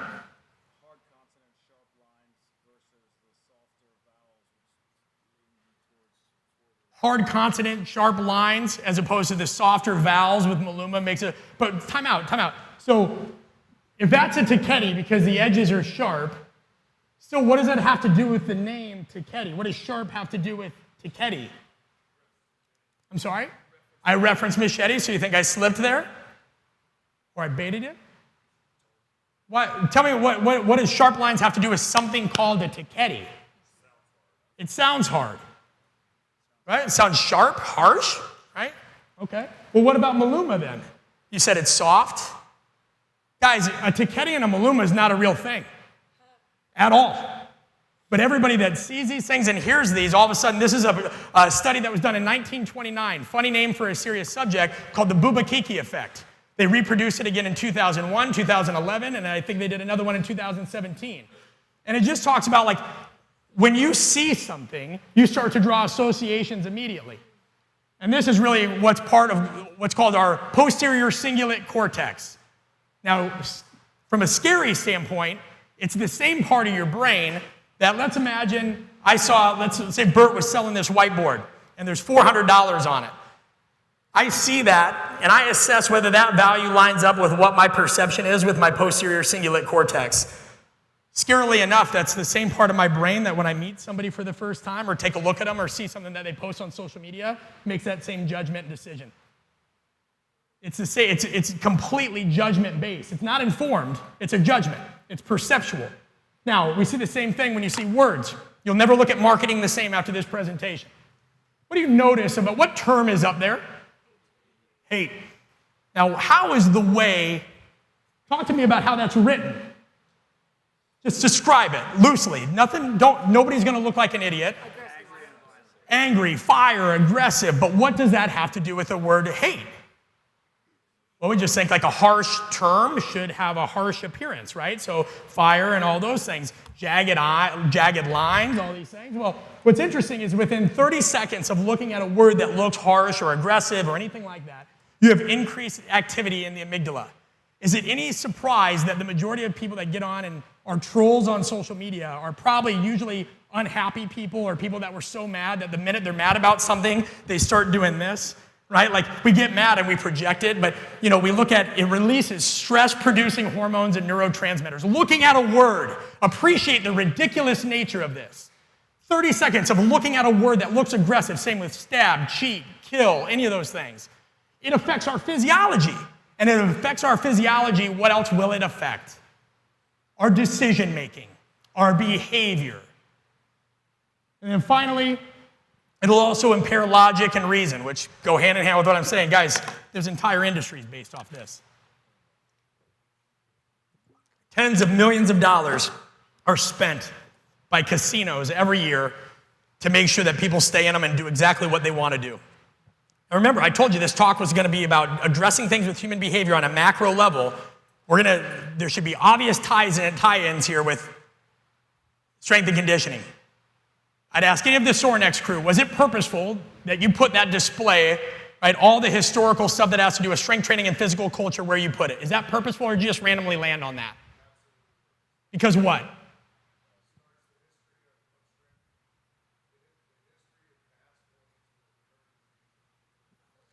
And guys, not only that, he said, it talks about the history of it and the future intertwined there. It's a good anchor. The minute somebody walks in the door, they understand what this brand is about, do they not? Just like when people, if you're in the collegiate setting, pro setting, whatever, you walk by the trophy case to get by the weight room, right? Standards, expectations. But it's going to flip here in a minute. So, in casinos, they spend a lot of time on the carpet because the only emotion stronger than fear is disgust. And think about how much crap is on all those carpets. So that's why you see all this multicolored carpet, right? There's a reason that if you want to get to your hotel room, if you're not a gambler, you got to go buy high-limit slots. Well, there's the blackjack table. Even if you're not somebody that gambles, you're like, all right, I'll do one. Right? They put it there for a reason. It's all there for a reason. It's like, thanks. And then they get wrapped into the sunk cost fallacy. Well, I'm down $10. I got to try to make it back. Well, you're paying for this. They even have timing systems, and I'm going to trip your trigger here in a minute. They have timing systems on some of these slots to make it sound like somebody's winning at certain intervals. Fake coins going into slots. Now, when our phones became an attention device more than a productivity device, that's also why the scrolling feature is pervasive in Facebook and Instagram. The scrolling feature was designed by people who are literally called attention engineers and worked in Vegas. It's based on the rolling dopamine effect. Love it, love it, right? And it's why most people don't even look at the context. Yesterday I posted something on Instagram. It's pretty meaningful, I thought, but it's kind of a boring picture, so But if I show something crazy, right, then all of a sudden, no matter what the context is, we love it. It's almost like you can't get mad at it because you just understand this is how we are. We're kind of rats with a dopamine response, and that's sad. You want research on it, it's there. Physical and psychological measurement of gaming environments. I'm telling you, every time somebody told me the art of coaching and all this is a soft science, I go, no, you're just not reading the research. Okay? Guys, it gets ridiculous that the effects of ambient odor, they literally put perfumed air into these environments to stimulate your senses in different ways. They do this in massage therapy places as well. Lavender, scented air, this and that. You walk into the Aria in Las Vegas, you'll smell this. Because again, they want to keep you there. Everything they want you to associate with this being pleasurable. Dr. Daniel Kahneman said our behavior, by the way, Nobel Prize winner on social science related stuff, behavioral economics.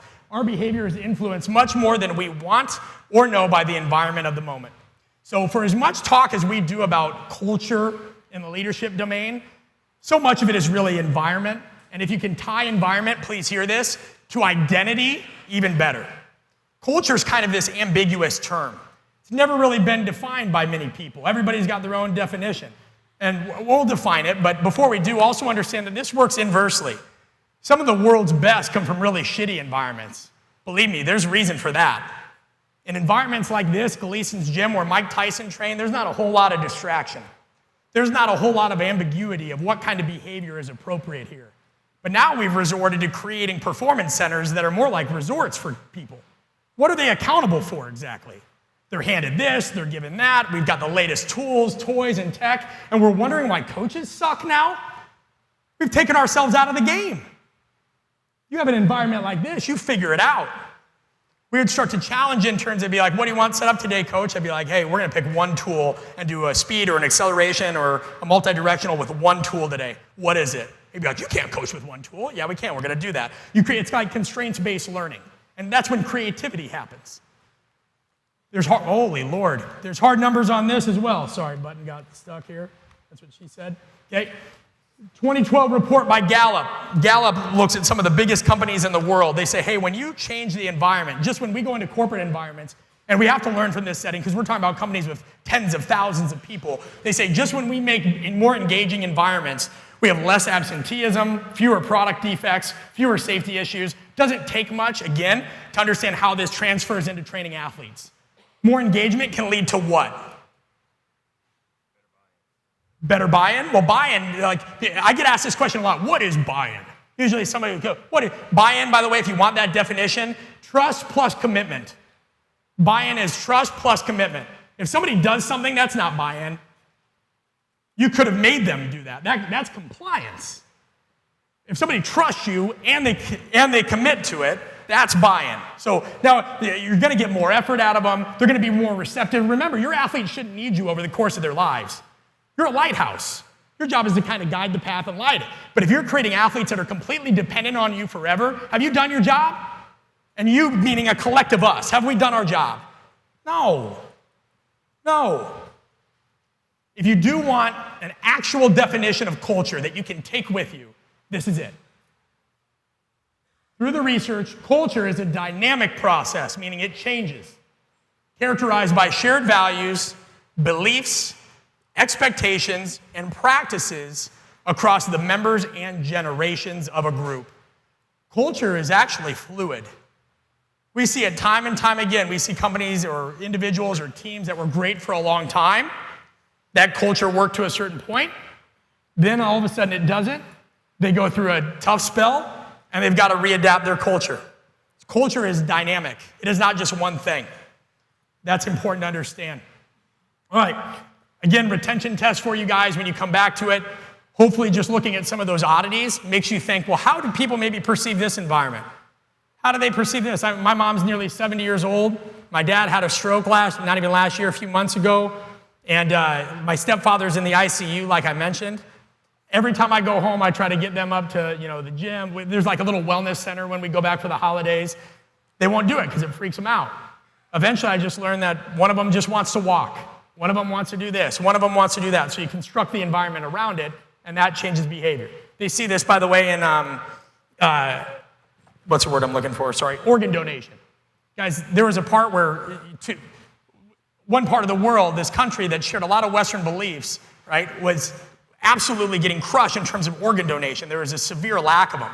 So they started looking at, well, in the European Union, their beliefs aren't that different than these other countries which aren't suffering. What's going on here?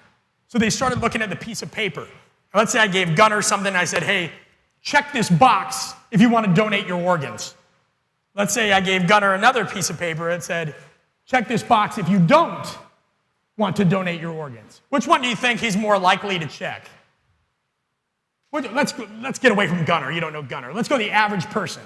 Do you think more people are going to check it if they don't want to donate their organs? You think they'll be compliant? Or do you think more would check it to donate their organs? Guys, what they found is, simply put, the countries that had more organ donations, the ones that had no problem, the form said, check the box if you do not want to donate your organs. Because most people won't go to the extra effort. They don't want to deal with it. It's why you have default settings on your phones. I don't know where my phone is. That's a good thing. It's why you have default settings on your phones. It's why a lot of employers now are automatically putting some funds into your retirement or 401k, because most people won't do it themselves. All right, I told you I could get down a rabbit hole. I'm going to keep rolling. Final, the home stretch. Social factors. Here we go, Jen. We're getting into it now. In its simplest form, coaching is a social process. This is up there because the coaching science researchers can't agree on a definition of coaching yet, but they do know one thing: it's social. Thank God we will never be fully replaced by AI. We won't. Because algorithms and AI can design programs, they'll be able to assess technique, force vectors, all those things. But coaching, almost every researcher agrees, it is a social process. Social. We will not go the way of accountants and things like that. Now, there's also a lot of social bad things that come from that.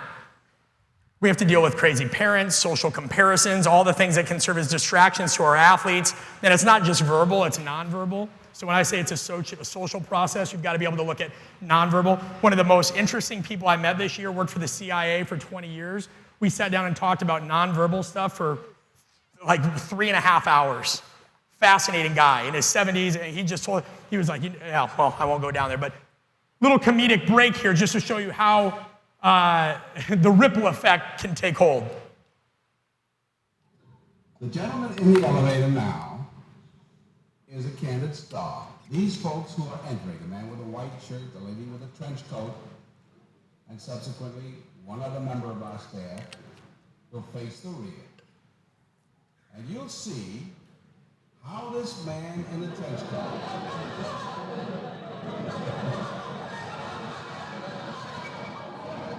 tries to maintain his individuality,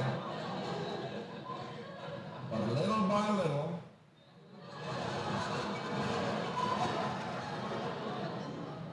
he looks at his watch, but he's really making an excuse for turning just a little bit more to the wall. Now we'll try it once again. Here's the candid subject. Here comes the candid camera staff, 3 of them at least. And this man has apparently been in groups before.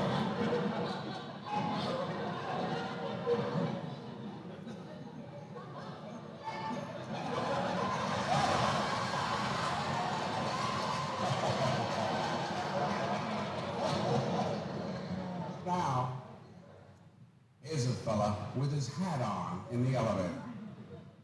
First he makes a full turn to the rear, and Charlie closes the door. A moment later, we'll open the door. Everybody's changed positions.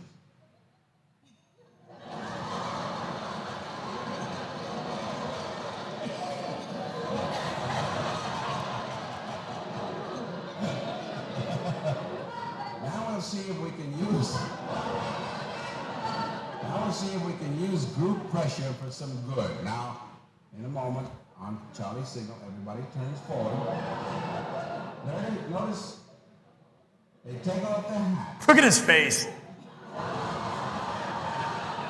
And now, do you think we could reverse the procedure? Watch. And by the way, this shouldn't come as any surprise. You see athletes do this all the time with how they dress. All of a sudden a fad starts, or all of a sudden they start saying, now, I used to have guys be like, yeah, I heard you, now it's bet. Now it can be slang, jargon, it can be behavior, style of dress. Yeah, and I mean, the conference I was just at had a double-sided elevator. So that happened all the time. Now, a little bit more humorous example shows you how this applies in leadership. Make sure it plays here one more time. If you've learned a lot about leadership and making a movement, then let's watch a movement happen start to finish in under 3 minutes and dissect some lessons. First, of course, a leader needs the guts to stand alone and look ridiculous. But what he's doing is so simple, it's almost instructional. This is key. You must be easy to follow. Now here comes the first follower with a crucial role. He publicly shows everyone else how to follow. Notice how the leader embraces him as an equal. So it's not about the leader anymore. It's about them, plural. Notice how he's calling to his friends to join in. So it takes guts to be a first follower. You stand out and you brave ridicule yourself. Being a first follower is an underappreciated form of leadership. The first follower transforms a lone nut into a leader. If the leader is the flint, the first follower is the spark that really makes the fire. Now here's the second follower. This is a turning point. It's proof the first has done well. Now it's not a lone nut and it's not 2 nuts. 3 is a crowd and a crowd is news. A movement must be public. Make sure outsiders see more than just the leader. Everyone needs to see the followers because new followers emulate followers, not the leader. Now here come 2 more people, then 3 more immediately. Now we've got momentum.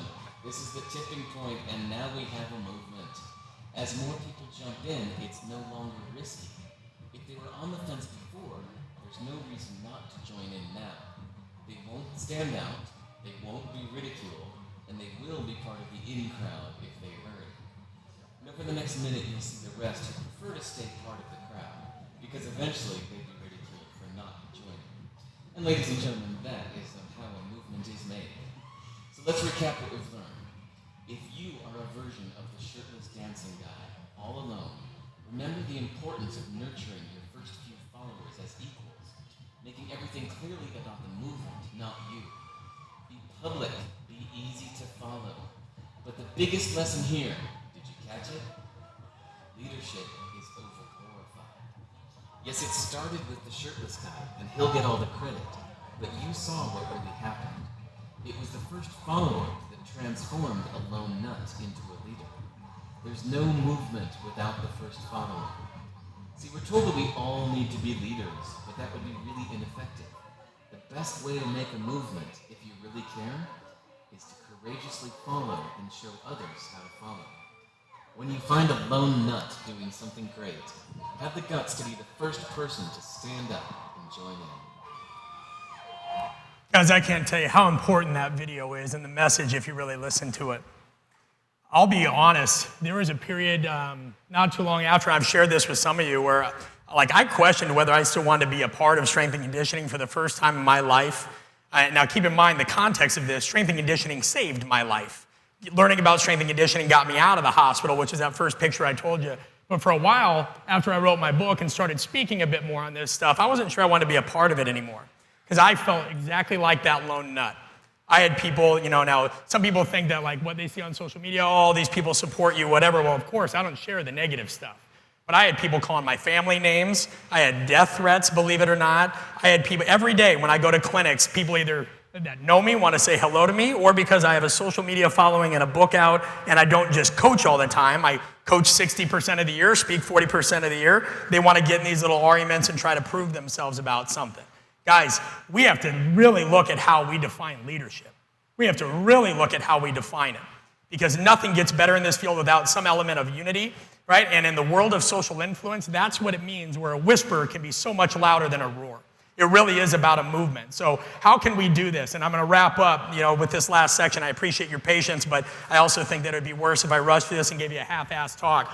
If we look at somebody that says, my athletes won't listen, it's their problem, that's really a version of the Dunning-Kruger effect, right? Dunning-Kruger effect is where competence and confidence are really far off. So right here with this really scientific graph, you can see if somebody's 100% confident in what they do, they reside on Mount Stupid, right? On the other hand, if they're an expert, there's this lot of, I don't really know, right? They don't ever want to be wrong. They don't ever think if they could be the problem. And there are coaches out there that have this, the Dunning-Kruger effect, trying to steer the identity and values of other people when they haven't really identified their own. And this isn't a young coach thing. There are coaches 30, 40 years in the game that we know that are like this.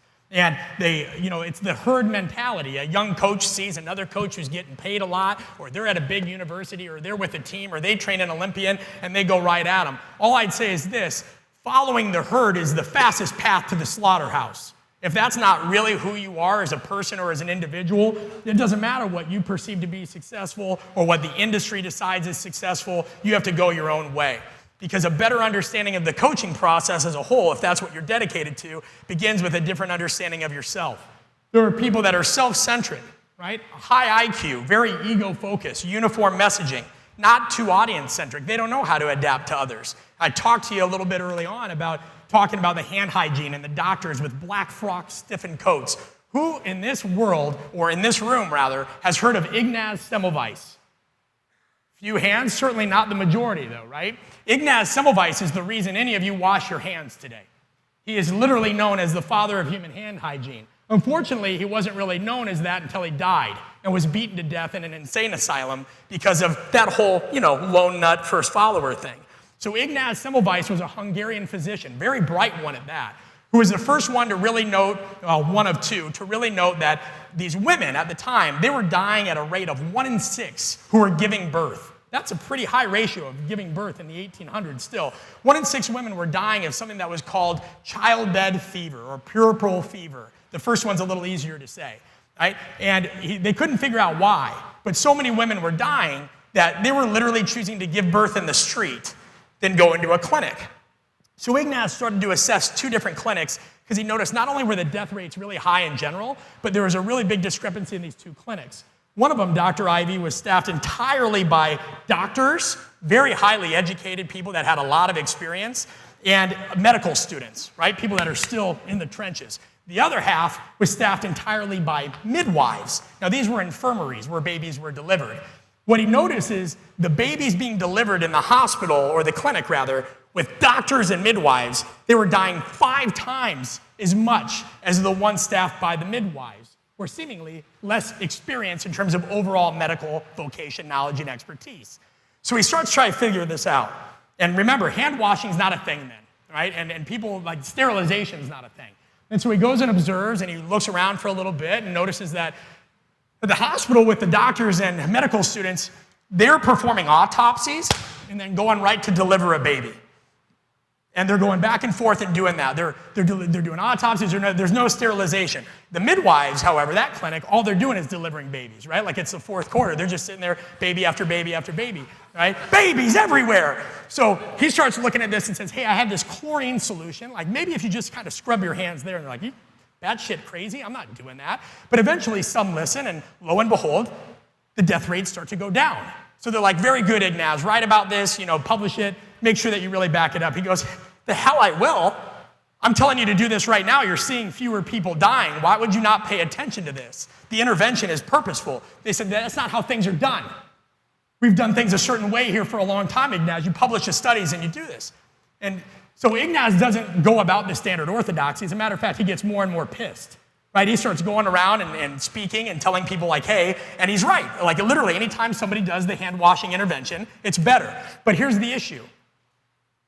Why do you think the medical community would reject this new evidence when it was blatant? Why do you think established doctors would reject this new evidence? Not only prove that they were wrong, they're the ones to blame. Because almost every woman that was dying of childbed fever, if they went to a clinic, was doing it under a doctor's care. And so the doctor said, this guy's not one of us. He's not one of us. He has never operated. He's never done this. This is a theory.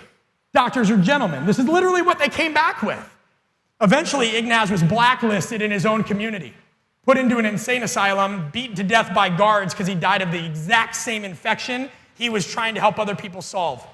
10 years later, Louis Pasteur, the individual that's responsible for the pasteurization of milk, took that literature, picked up where Semmelweis had left off, proved him to be correct the entire time. Ever since then, hand sterilization has been a thing in the medical practice. They call it now, guys, the Semmelweis reflex.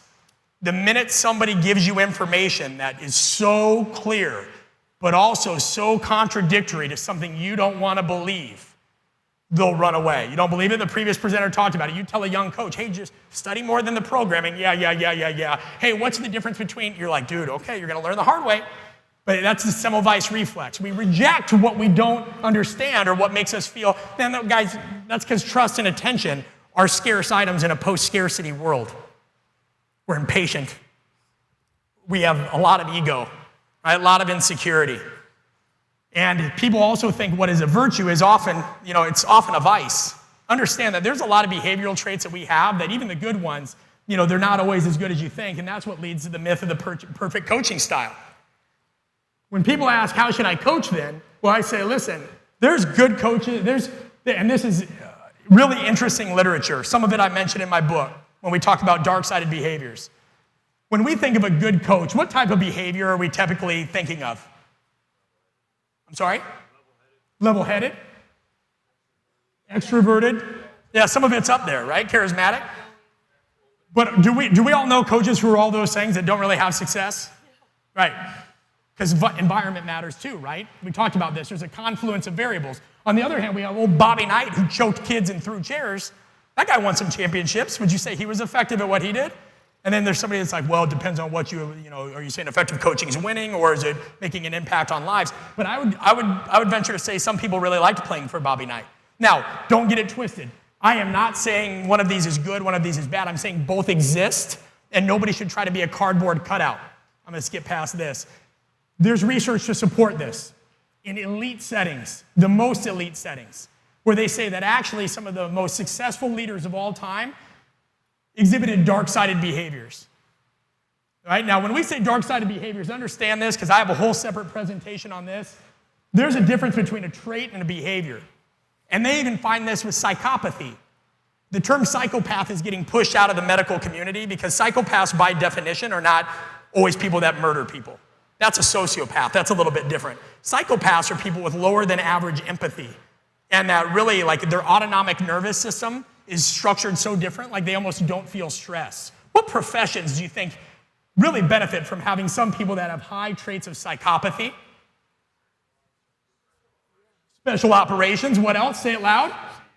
CEOs. People that got to restructure the company. What if, and I'm skipping ahead a little bit, what if I told you some of the best surgeons in the world, researchers show, have really, not just on the spectrum, some of the highest traits of psychopathy? Because guys, when we think about the upside to your dark side, it's no different. If you're just all one way all the time, it's like turning the volume knob all the way up, right? Or your bass or your treble. If you turn one trait all the way up and you're like that all the time, no matter the context, no matter what, you're going to produce an inaudible sound that doesn't really fit with your environment. And that's why it's not always good to be empathetic. Empathy, by definition, is I feel what you feel. Let's say, heaven forbid, something happens to you while you're sitting there, right? And that falls down, your leg's broken, there's blood everywhere. And do you want me being like, oh my God, that must hurt, I can't believe it? You don't want me feel like commiserating with you. You're like, hey, dickhead, can you help me? Right? So what they find, the definition, just like apathy is I don't care, empathy is I care too much. What coaches need is compassion. Compassion is I understand how that may feel, right? So when the surgeon sees somebody come in with 50 stab wounds because of a passion crime, they can't sit there and think that's so much blood.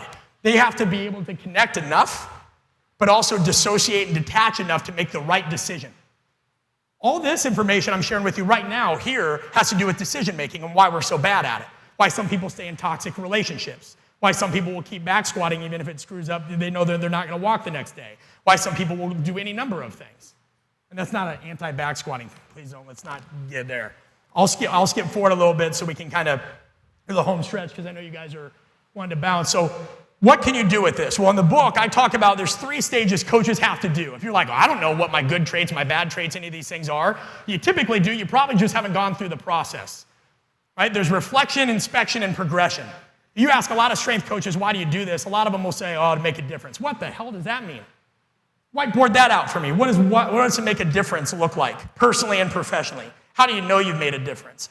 I'm so tired of surface level answers in our profession, and I know you guys are too, because we see it. People will just be like, oh, I'm in this, I'm a servant-based leader, it's for the kids, it's never about me, I just want to do it to make a difference. It's all about teaching them strength through you. It's almost like a script now, and I don't believe half the people that are saying it.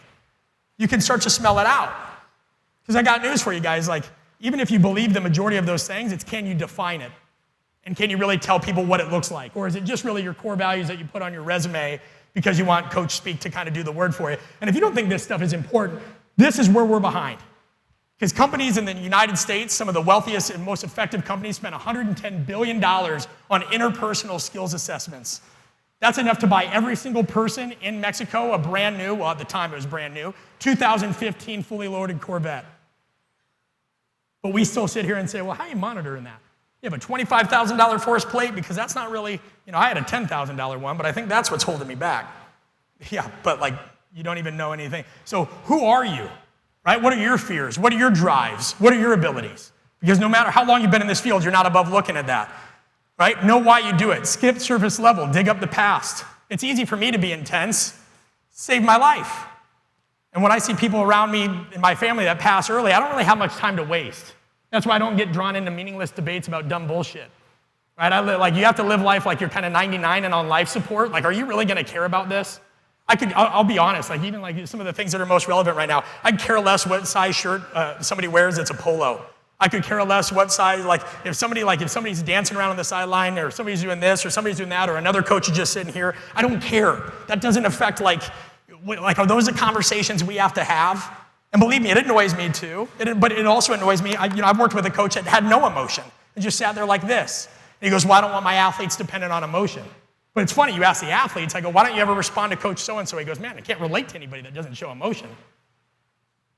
Didn't pass those pieces. So, when we're looking at, I'm gonna kind of get to this last piece here. When we're looking at, all right, so once I know my athletes, once I know about more environment, from a social standpoint, how do I leverage this stuff? Well, you look at the research about power and influence, and this is the primary focus of mine now. This is the primary focus of my doctorate. Power, through the literature, is the ability to bring about change in one's psychological environment. That's power. It's not rate of force production. We're getting outside of our scope now. Okay, we're looking at something else. Influence, the actual peer-reviewed definition of influence, is the use of power to bring about change. How do you wield it? How do you wield it? And in the literature, this is why I call it periodization for people, because it is like push, pull, squat, hinge. There are influence tactics, many of which you guys use every day. None of these are going to blow your mind when I go over them real quick. This is a whole separate presentation, so this will be brief, right? But you all use some aspect of this, you just don't put a name on it. And when you don't put a name on it, it's like programming without knowing what movements you're putting in and which may be askew. So all of them are centered around how do I speak their language? What do I do here? Are they more content or analytical based? Or are they more emotional based?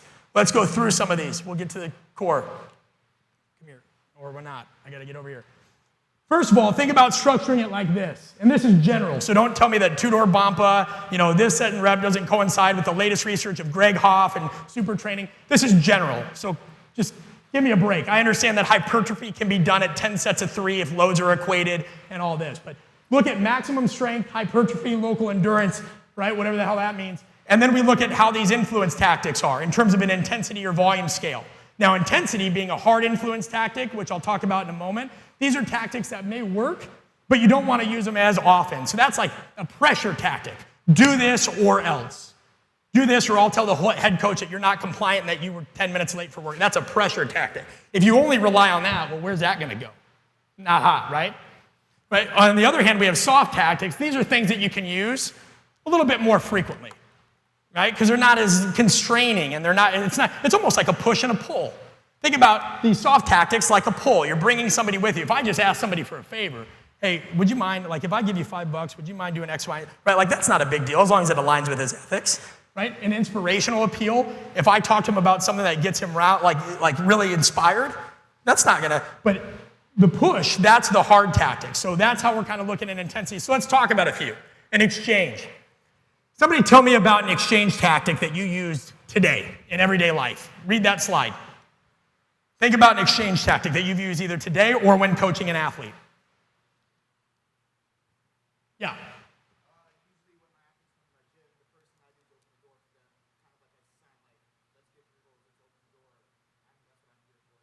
Okay, so you'll do some kind of nonverbal signal like I'm opening the door for you, come in. All right, that may be an exchange. I think that fits into something else that we're going to talk about.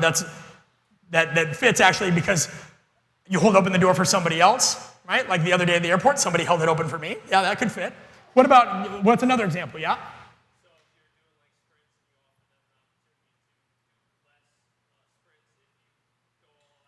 Beautiful example, and that's one of the ones I use in this separate presentation. Hey, make your times, I'll cut off a rep. Or I got guys that, I'll train in the off-season guys that are all over the space in terms of age spectrum. I got a guy that comes in, he's 10 years in the game, really messed up. I'll say, hey, we got squat today, but you can choose whether we're doing front, safety, or belt, right? Now, whatever you choose, we're sticking with for this 3 to 4 weeks, right? But you get to choose there, right? I'm not going to force that guy into that hole. Now, some of you might work with athletes where they're not at that progression, right? Like they maybe have to goblet squat or bodyweight squat, whatever. But the point is you give them some input there, right? You're looking for compliance by giving ground to gain ground. Inspirational appeal, not much needed here. When you get old in life, things get taken from you. I mean, that's part of life. But you only learn that when you start losing stuff. You find out life is bigger. So is football.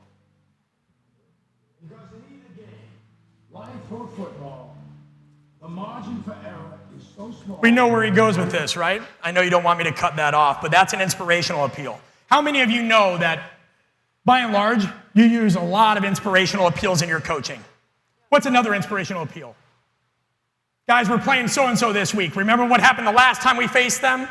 Inspirational appeal, right? Anybody, when anybody was getting under 700 pounds, whoever the hell did that, was there an inspirational appeal? Yeah, I saw the entire thing on Instagram. People were losing their damn minds. You're cheering people on. That's an inspirational appeal. You're appealing to values, right? We know this. Again, personal appeal, but how is this different? When you might use a personal appeal, let's say you have an athlete that's really giving you a hard time, pain in the ass. I'm an athlete, I'm a pain in the ass. We got a lot of coaching experience in this room. I'm an athlete, I'm a pain in the ass. How are you going to influence me with a personal appeal to do what you want? Go ahead.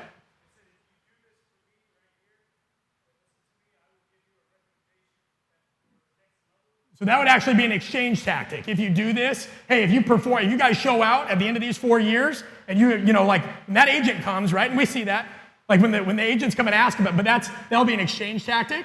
Try this, right? Because I know I'm not giving you much context to operate off of. Somebody from a team setting team that I work with, they recommend their guys to me in the off season. We have a good relationship. He goes, he's a huge pain in the ass, just know that, right? When this guy comes, he's a good dude, but he can kind of be a pain in the ass. I said, listen, man, I go, I've been told that you're one of these guys, right? Like you like to challenge stuff a little bit, but I also heard that when you work, you're one of the hardest working dudes in the room. We got 4 weeks together. So if that's true, I'm gonna need you not to waste time. Like we need to lock this in. And I understand that we're probably not gonna get along the entire time, but you know, if you're you give them a reputation to live up to. You've seen this. Like you say, hey, I've heard great things about you, man. Like I've always heard that you go out of your way, you help people. Guys, it's Dale Carnegie, How to Win Friends and Influence People. If you give somebody a reputation to live up to, they'll never let you down. And sometimes you call a spade a spade. I heard you're a big pain in the ass.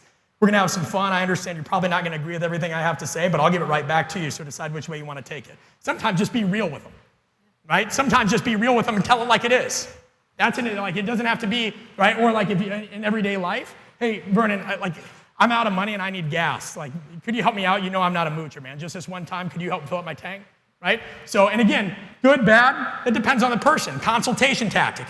We do this when whenever we're making like a meal plan. You're involved in that. Hey man, you like ribs? I understand that, but like try not to eat ribs every day. What other things do you like? Right? What other things you're seeking the target's participation and input. Why? Because people crave autonomy, mastery, and purpose in what they do. Everybody wants to feel like they have a choice. If I'm training a certain energy system in that day, I might have 3 different ways that we can knock out that energy system that coincides with off-season program. It could be Versa climber intervals, it could be slide board, it could be an Airdyne bike. Pick your flavor. Now, if it's non-impact, keep it non-impact. If it's impact and it's like some kind of shuttles or RAS tests, you have to keep it relatable. But that's choice architecture. Yeah, little kids to work with, and you want them to do a certain conditioning thing? Guys, pick something that really sucks that you know they're not gonna choose, and pick something that's really boring that you know they're not gonna choose. What do you know? They happen to get right in the middle, but you involve them with that. And guys, the reason that's so important when you're trying to get buy-in from people is because you want them to feel like they're a part of it. Okay? Legitimating tactic. This is when you say, hey, these are the rules, man. This is how it is. This is what you signed up for. A lot oftentimes used in the military. This is a position of authority. And remember, this is not just athletes. Some of you have had legitimating tactics thrust upon you by the administrations you work for. Ooh. That's when people look at this and are like, yeah, you kind of talked about influence about athletes. That's what you think you're wrong. This applies to your personal life, your boss, your subordinates, the people that are lateral, all this stuff. Give me an example of how one time an administrator or a boss flexed a muscle that constrained your ability to do your job. Anyone? Oh, I know people are lying now. Strength and conditioning and nobody controls your decisions. Yes? Well, I used to work at U of A, and the PT strength coach would always butt heads with each other. PT and strength coach always butt heads. And that becomes an issue if their profession seen as more legitimate than ours. Or maybe they've been there longer. I talked about the other one earlier, old Leroy telling me I can't do football lifts with his golf people.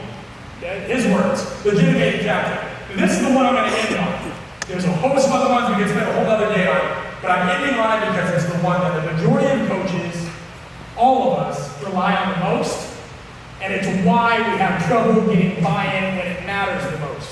Whether you're trying to knock down silos in the organization, whether you're trying to work with athletes, shit, in your everyday life. It's why the anti-smoking campaigns in the 90s failed. It also speaks to the importance of what we should look for in coaching. Now, context, the scene you're about to see, they're firing somebody. So the boss, the gentleman with red hair, has asked their analyst who they're going to fire. Listen closely. We hear someone's getting shanked today. I'm sorry? You reviewed the analysts. Yes. Here's my breakdown of each analyst's performance. I ranked them. And if we want to follow the old GE model of removing the bottom 10%, it does, unfortunately, mean someone has to be let go. And you can see from the bottom box who. So I'll tell HR and... Wait a sec. You're doing it off the chart? The chart makes it clear. And right before bonus time. That's cold. Even by my standards. Yeah, that's not how we do it here. On paper, not like that.